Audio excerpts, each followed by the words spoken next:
Bienvenidos, Ushamdeed, and welcome Anne Arundel Community College learners for the Spring 2023 semester taking the CTS-233 Section 400 Network Programmability course.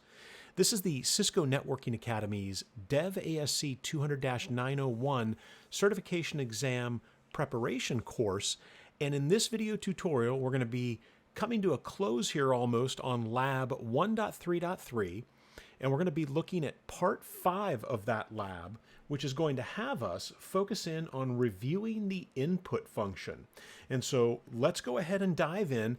And I know I've said multiple times you don't need the virtual machine. Well, for this lab, let's go ahead, or for this part of the lab, let's go ahead and let's launch that Integrated Development Learning Environment, or IDLE, that we downloaded earlier from python.org. And this is going to give us the latest Python release 3.11.2. And when we fire up IDLE, it should actually tell us that we're running version 3.11.2. Again, you'll be able to do everything you see me do here with 3.8.2, which is the version of Python running in the virtual machine. However, for this, I want to show you that we can actually use IDLE to do what we need to do. Again, this is just simply our interactive interpreter, and there's our prompt. So let's talk about the input built-in Python function. Now, the way that we use this is to prompt a user for some input and then to capture that input in a variable name. So for example, I could say router name, and we're going to use the input function, and I'm going to say, please enter the router name. Now, this is going to prompt the user, and you can see here the interactive interpreter is going to prompt me right away, and I'll say router 99. Now, that's it. However, remember, if I use the dir built-in Python function, I can see all of the objects, or the variable names that are defined in this namespace. Remember, the namespace is here until I quit this interactive interpreter session. But you can see that router name is there. So what happens if I type router name? Well, we get the value that was entered in by the user. And most importantly, let me call out right here that by default, the input function is returning a string. So, for example, if I said favnum for favorite number, and I wanted to use the input function here, and I said, please enter your favorite number. And I put in 99, or actually we'll put a different number in. We'll put in that. What is that? 10,000? We'll put 10,000 in there. So if I say favnum, you can see that we get back 10,000, but notice the single quotes around 10,000. In fact, let's be very precise here, and let's type in, as an argument to the type built-in Python function, favnum. In other words, the variable that is representing the value, right? And we can talk about this in terms of the object, right? And that is a string. So maybe I wanted to add together two things here, your favorite number, and then let's do this as an example. Let me go ahead and put non-fav num, so your most non-favorite number, and we'll use the input function again, and we'll say, please enter your least favorite number. And that went off the screen, but we're still good. And I'll say my least favorite number is 6, right? So now when I say non-favorite, non-fav num, we can see the value is 6, but it's a string. And when I put fav num, the value is 10,000, but it's also a string. So what would happen if I wanted to add together my favorite num and my non-favorite number, my least favorite number?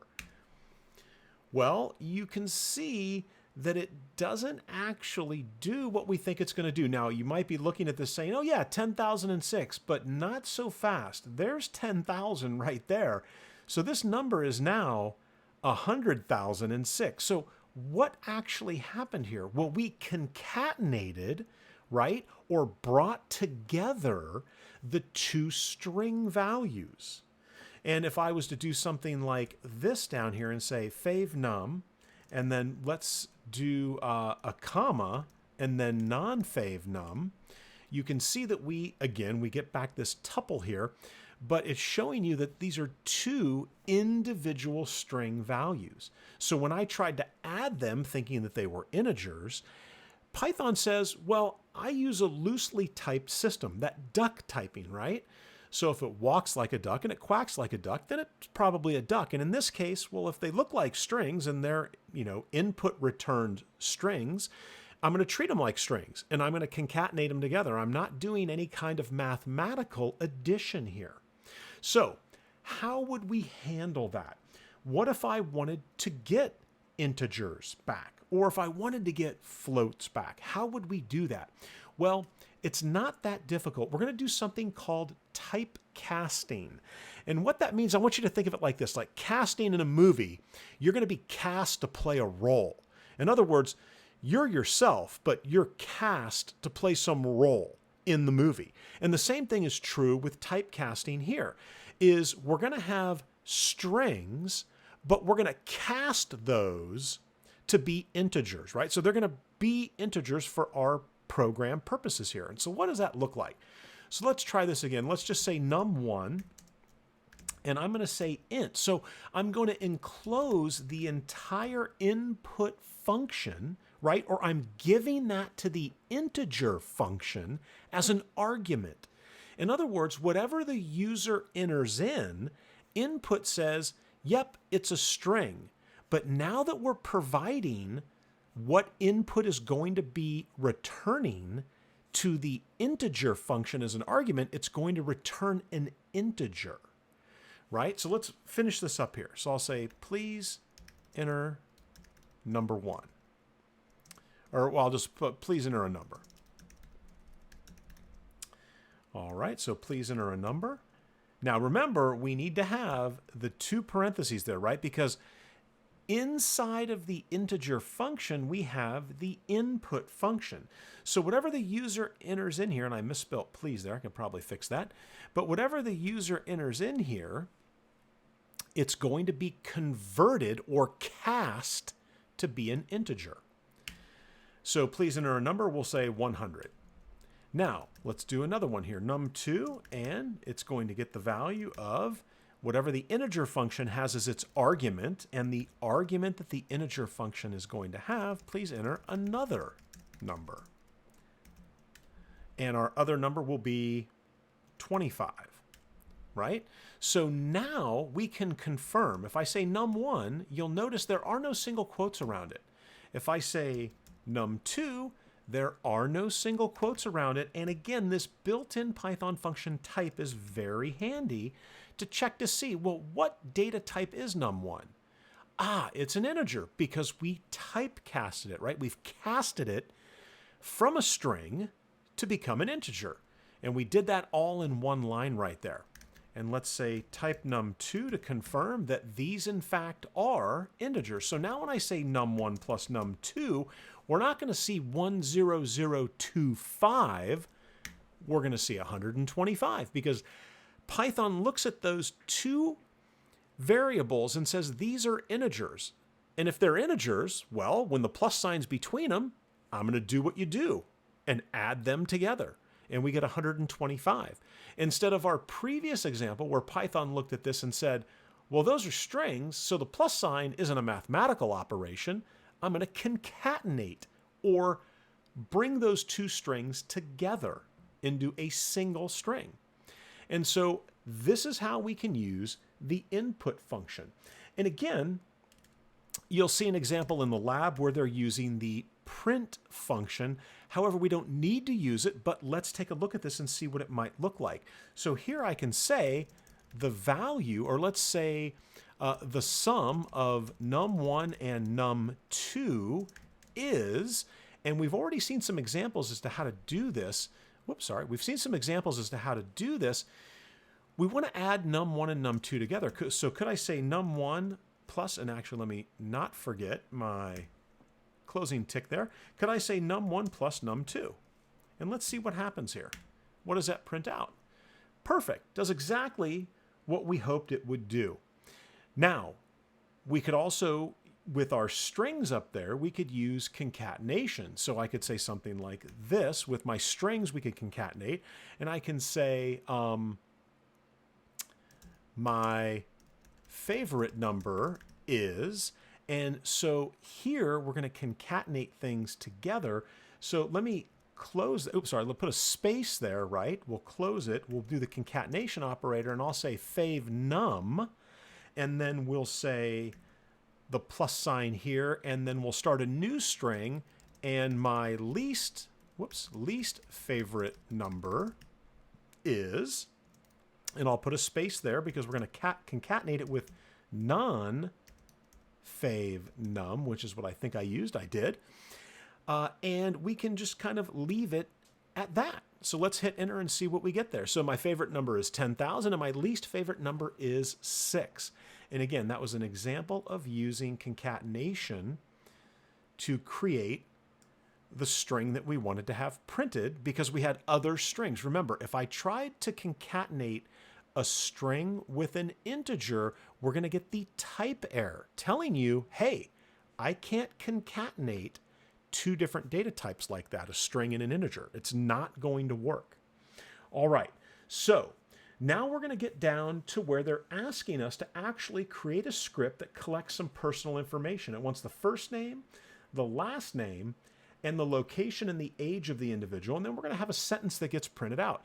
So we could do that here and practice and try to figure out like, well, how would I do that? And would this give me what I need? Well, let's go ahead and let's create a file. Now, in the VM, you could certainly use VS Code to do the exact same thing. And so a comment that I might put in here, and again, remember, a line that begins with a pound sign, one pound sign at the beginning of the line, that line is a comment. You can also have the pound signs further in on a line. However, here I'm going to put them at the beginning of the line. And I could put something down like this. Python lab 1.3.3. We'll say that this is part number 5. And this is actually step number 2, right? So that's what we're going to be doing here. So now let's get down to the code. So the program that it's showing me called person-info.py, it wants me to prompt the person with what is your first name? Well, we know how to do that. I'm going to say first name is the variable that's going to capture the input that the user provides here, which is what is your first name? All right. And then the next line says, what is your last name? So this is easy. We'll do last name, and it's going to look very similar. Input, what is your last name? And then we're going to have your location. So I can just put in, location. And we'll have input prompt the user for, what is your location? And finally, we want the user's age. Now, we're not going to be using the user's age mathematically. However, your age is typically an integer, right? So let's spice this activity up a little bit and let's put user age, and I'm going to say int input because we want it to be an integer. What is your age? Now, they have some question marks in theirs, but I'm just going to go ahead and leave the question marks out. Put the second parenthesis there. So we've got everything we need, right? This is going to prompt us. So let's go ahead and hit F5. Let's save it. And remember, the name is going to be person-info.py. And let's run it. Let's just check right now and see what it does. So my first name is Travis. My last name is Bonfili. My location is Crofton, Maryland, today anyway, and my age is 53. All right, so you can see it's just kind of prompting us again here, so that's good. That's what we want. So let me go, let me go ahead and let's complete this, because now we want to print that information out with a nice little message for the user. And I'm going to give us a little bit more space to work with here, because we're going to have quite a bit going on.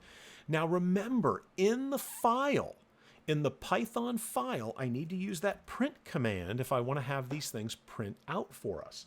So we're going to say, and I'll use single quotes, hi, and then it wants the first name and the last name. So I could say hi, and then we could use concatenation, and we'll do it. I'll show you, we'll do it this way, and then I'll use commas as separators there. So we'll say hi, first name, and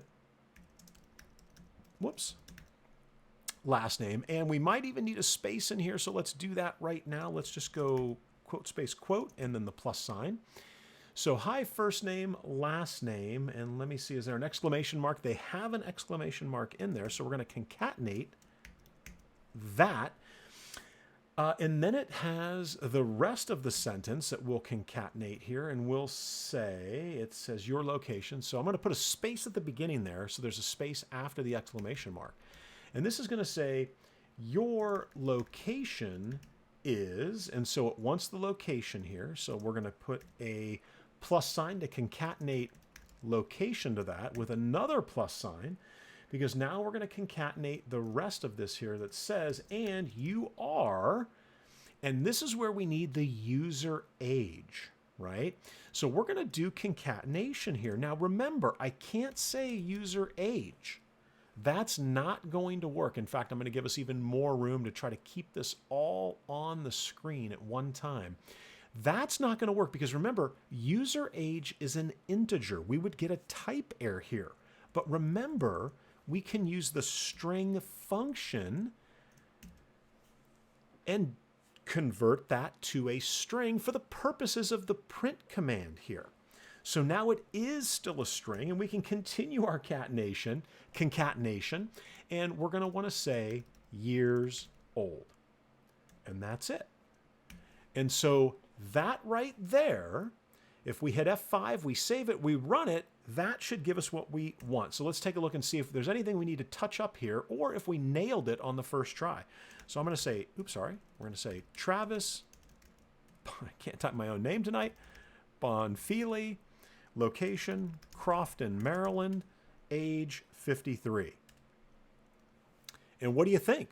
Hi, Travis Bonfili, and maybe a comma after the hi, but it doesn't have it in the lab, so we'll skip it here. Hi, Travis Bonfili, your location is Crofton, Maryland. You're 53 years old. Fantastic. So our program did exactly what we wanted it to do. Now, how might we do this without using concatenation? So let's try this. I'm going to say hi, and then comma, first name, comma, sorry, we got to make sure we get our variable names right. First name, comma, last name, comma, and then we're going to continue a string here with the exclamation mark.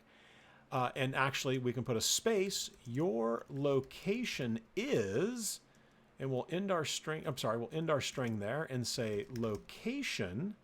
Location, we've got that right. And then we're going to drop a comma in there. And you, oops, sorry, you are, and here's where we can put user age by itself, because again, we're not doing concatenation here. We're just separating the variable names from the strings with commas to see, is this going to work? All right, we'll put a period in there, and let's go ahead and hit F5. Let's save our program, and let's see if we get the same thing both ways. So Travis Bonfili, Crofton, Maryland, 53. And what do you think? Okay, so it looks like I maybe had an extra space after the exclamation mark. And first name, last name. So yeah, it looks like it dumped an extra space after. Oh, because I have an extra space in there, and we didn't need that. I could pull it in there, and let's rerun it and see if that fixes it. Again, I'm thinking that was what the problem was, so let's go ahead and say Travis Bonfili. I'll just put Crofton here to be quick, and 53, and so we still have that space there, right? Because we've got the commas. We've got the comma in here, and it's dumping that space in there for the for our sentence. But that's okay. You get the idea.